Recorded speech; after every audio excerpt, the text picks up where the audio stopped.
What's up, people? Back again. I'm walking home right now, but I figured I'll touch on a few subjects, and post about it. So, anywho, let's just get to it, man. Fat Joe versus Ja Rule. I'm not gonna lie, I said it before. I felt like Fat Joe could have Fat Joe could have swept that, honestly, but I don't know it started off pretty good. I'm not gonna lie, it started off really good in my opinion, and I thought that based on what they were playing in the beginning, I initially thought that was gonna probably be the best part of the whole night, just because they were going like street song for street song. But as the night kept going on, after the first 3 rounds, it ended up going, as far as on Ja Rule's part, it ended up going like where I thought initially it was going to go. He's going to play all those hit records for the ladies, all those singles that he had from 2000 to 2004, which he did. And I'm not going to lie, I wasn't too excited by Ja Rule's playlist just because of the fact that I knew he was going to play those records, because he has a bit more that he could have played. I think he inserted maybe 1 or 2 songs that nobody really remembered, unless you're a big Ja Rule fan. But for the most part, all the other records he played were records that I knew he was going to play. Fat Joe, on the other hand, started off pretty strong. He started off with Flojo, which of course is probably the first single / street hit at the time that he had back in '93. Then he came after that with Live My Lifestyle, which was great. Which, by the way, first of all, when he came with Flojo, the fact that Ja Rule responded with It's Murder off his first album, what is it? Veni Vidi Vici, I think that's how you pronounce that. I was like, okay, alright, this is pretty good so far. Then, again, Fat Joe came with Live My Lifestyle. And in the beginning, Fat Joe tried to take cues from Jadakiss in the last verses, and essentially he tried to basically, I guess, hit him with a freestyle at one point in one of the rounds, but it was like something that he came out of nowhere. I don't think that because he spit over the Mobb Deep beat. God damn it, I think it was Shook One's part 2. He went over that beat, and I think he spit a free. I've never heard that verse in my life from Fat Joe. But then again, after a certain point in his career, I kind of stopped following him. So maybe that's a verse from an existing song or mixtape he had, but I never had it. But the point I'm trying to make is he tried to copy a cue from Jadakiss when he did his infamous Who Shot Your freestyle in the last one. Except it didn't hit as well here because Fat Joe didn't have the aura or the energy that Kiss had when he was antagonizing his opponents. Whereas it looked like Ja Rule had more of that. You know what I mean? His voice sounded rougher. His energy sounded more where it needed to be. Not saying that Fat Joe, wasn't, coming correctly on the energy tip and performance tip, but at this point in his life, if you watched his recap, he said that, he's fat and he's older, and if you looked at the battle, they actually had an intermission, and the truth was because of the fact that he had cramps. He actually cramped up, and he had it to rest, otherwise he was going to pass out. So he made that whole thing up, talking about we had to refresh, a change up. He was really trying to buy some time. If anybody actually watched the recap he did on his Instagram, he was really just trying to buy some time. But back to the battle, because I know I railed off a little bit from there. But so he tries to do that. He does Flojo, Ja Rule does It's Murder. Then he comes back with Live My Lifestyle. Ja Rule comes back with fucking Can I Get off of Hard Knock Life Volume 2, which I think I said he was gonna do back in the older video. But he did that, right? Got a good reaction. And I was shocked that Fat Joe did this, but I'm glad that he did. He did his verse off the I Shot Your remix off of LL Cool J's Mr. Smith album. That's 95? So Joe was keeping it 90 street, right? Where I too felt, I'm not gonna lie, and this was a strategy that Joe had that he was gonna do, and I thought Ja was gonna fall for it, but I felt that this is where Joe's strength would have came in, because those 90s streets, a lot of people don't really like Fat Joe like that. I don't know why, but you can't deny that the 90s street stuff that he was doing, and even like street stuff in general that he does, it really hits. It hits hard, and it's like some of the best shit, you know what I mean? At least in my opinion. Like Don Cartagena album is probably my favorite album for him, but that's another discussion for another day. The fact is, he came with those like early 90s street bangers that everybody loves. And Ja answered that with, of course, Murdergram from the Streets is Watching soundtrack. That was round 3. But at that point, I thought that's where it was going to stop for Ja as far as like hard-hitting street records, because the rest of his stuff that he's known for was like more so R&B themed vibe raps, I like to call it. Basically, he like Drake style songs, you know, where it's more like towards the ladies and stuff and all that.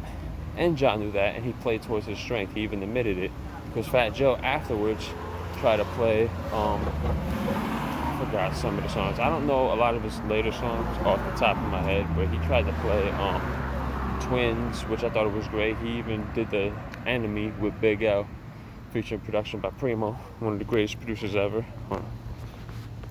And, you know, when he tried to do that, Ja Rule wasn't falling for the trap.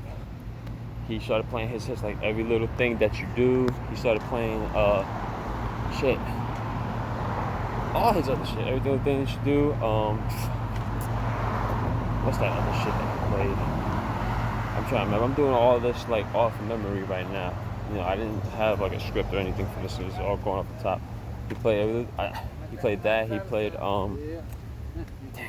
What Would I Be Without You? He played Do I Do, all his shits.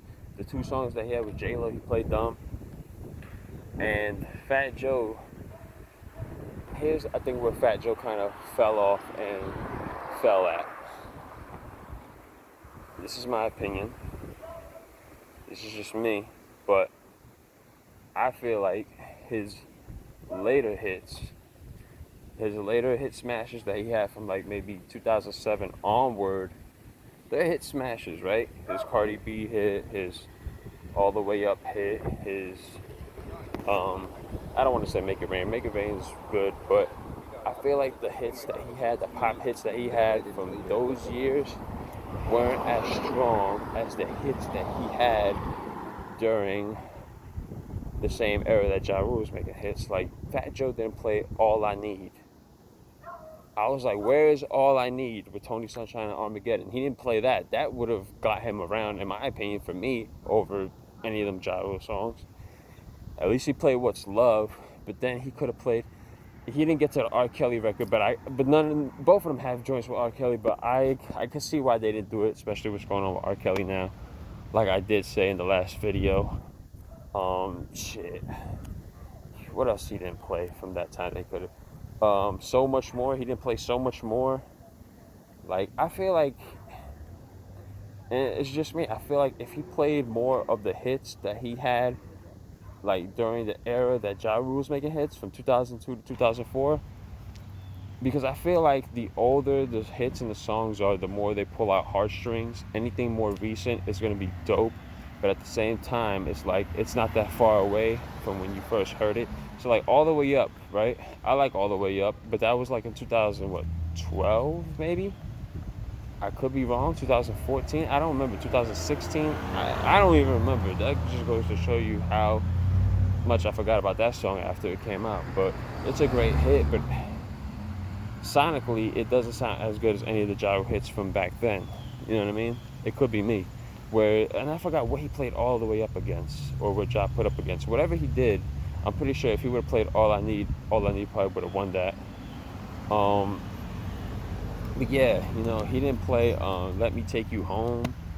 Man, he didn't play a lot of shit. He didn't play Bet Your Man Can't Do It Like That off Don Cartagena. Like, man, he wow.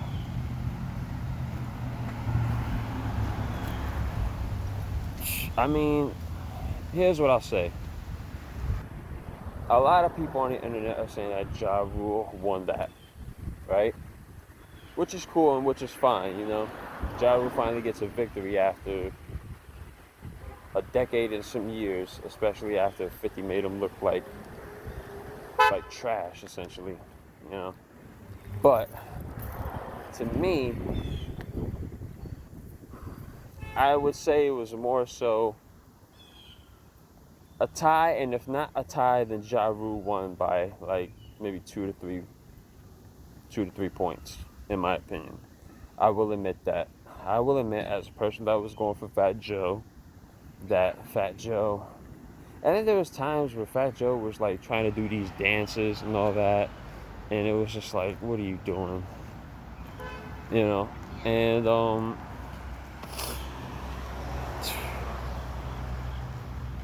yeah, and then oh yeah, hold up, let's talk about this real quick. Here's another place where Joe went wrong. Fuck the fact that he played later on hits that he thought were gonna go against like Ja Rule smashes. Fuck all that. He brought out Nelly. First of all, here's the one thing. The first controversy thing of the night that happened with Fat Joe relating to him was he played Big Pun's I Still Don't Wanna Be a Player, which is the remix with Joe. A lot of people are giving him flack for that because of the fact that that's not his song. But if people remember in previous verses, as long as you've written the song, whether you made the song, whether you wrote it, co-produced it, executive produced it, you can play it. But people don't really think about that because the marquee is Fat Joe versus Ja Rule. You know what I mean? And shit, Ja Rule did it later on when he played Rainy Days by Mary J. Blige, which he was on. So I guess it's looked at as more of an okay thing because he actually has a piece of the song that he's doing. He has a verse. Whereas that pun song is just all pun. That's one, right? Let me see if I got time. I still got some time. So that's one, right? That was the first controversial thing of the night. The next thing that Joe did beyond that and then playing these later on hits that he thought were going to smash Ja Rule's classic hits was the fact that I don't know why I understand, he brought Remy Ma out to do Annie Up remix. But he has nothing to do with that song. At least I don't think so. And then they go from Annie Up remix to Twins. I think it would have been more fair and made more sense if he just brought her out and did Twins. You know, let her do Big Pun's part. Because I did hear that, you know, as of in the recent years, when he does tour and do shows, he brings out Remy Ma to do the Big Pun's part. And that's why she did it so well, because she's done this before already. She's played that part in doing his verse. So when she does that in the middle of the like when she does that part, like she did it pretty good, in my opinion, you know. A lot of people said that she messed up on certain parts, but I couldn't hear it. Maybe that's just me. But yeah, so he brings out Remy Ma, does that, right? Lets her do the Annie Up remix, even though Joe has nothing to do with that. Then he brings out Nelly, and he does his song, but then he has Nelly do a whole verse of his song. It's Getting Hot in Here. Like, what are you doing? Like, to me, that's like cheating at that point. Like, why is Nelly taking up time on the stage for? Honestly. Like, what was the point of that? So that was another thing. That took away a lot of energy as far as Joe's side in this whole battle. To me. Because Ja didn't do anything like that. He brought out Vita, Lil Mo, Ashanti, and they did their parts to his songs. Fat Joe did that. He brought out Nelly. Nelly did It's Getting Hot in Here. Like, why? And then, awkwardly enough, like later on, Ja Rule brings out Ashanti to do Mesmerized. Then Fat Joe, you know, pulls her to his side to do What's Love. But then Ja Rule pulls her back to do Always on Time. But then after, I forgot what song Ja Rule did, but Fat Joe, in the middle of the battle, decides to hand Ashanti and Remy Ma gifts, like purses or some shit, in the middle of the battle, and then goes back to battle, and Ja Rule, like, I don't know what the fuck Joe was doing, honestly. Just in my opinion, like, I don't know what the I was sitting there watching this, like, what are you doing? Like, honestly. Like, really? I'm gonna be honest. I'm gonna be really, really honest. And then after listening to his recap, I gotta kind of hurry up because I'm almost home. I will say this. After listening to Joe's recap, right? Hearing all the stuff he was saying, you know, and then after that, him and Ja Rule and Remy Ma and Ashanti, they were all recapping it on Instagram Live after he did his own recap for like an hour. and I think he even admitted it. I think Joe purposely. I don't want to. I don't want to backtrack and try to be like a sore loser and say I think that Joe purposely lost. No, I don't think he purposely lost, but I think he set it this whole thing up to give Ja Rule a big look, because at the end of the day, unfortunately, after what happened with 50 Cent and then what happened with the law and the law coming down on the label because of whatever they thought they had an involvement in, like, Murder Inc. was pretty much dead in the water, and so was Ja Rule for a very, very long time. He had that one hit with Lil Wayne, back in '09 when he came out with the Mirror album, but beyond that, and even then, 50 tried to beef with Lil Wayne. It's like anybody that tries to help out Ja Rule, 50 will destroy you. Because his sole goal and purpose is to make sure that Ja has no success, because that beef came from the streets, and in 50's eyes, in the streets, that beef doesn't die. So if he's trying to take this guy out and you help him, you're target number one at that point. So the fact that Ja has had to suffer that since around '03 at least, and everybody's clowned him, shitted on him, and act like he wasn't the man at one point, and that's also one of Fat Joe's closest friends in the hip-hop industry. He set this whole thing up to give Ja a big look and have people make sure that they remember exactly what big of a force Ja really was and all the great songs that he had. Now, do I believe that Joe was really thinking in his head that these records that I'm going to put out and that all the stuff I'm going to put out is going to beat Ja's records? He probably did.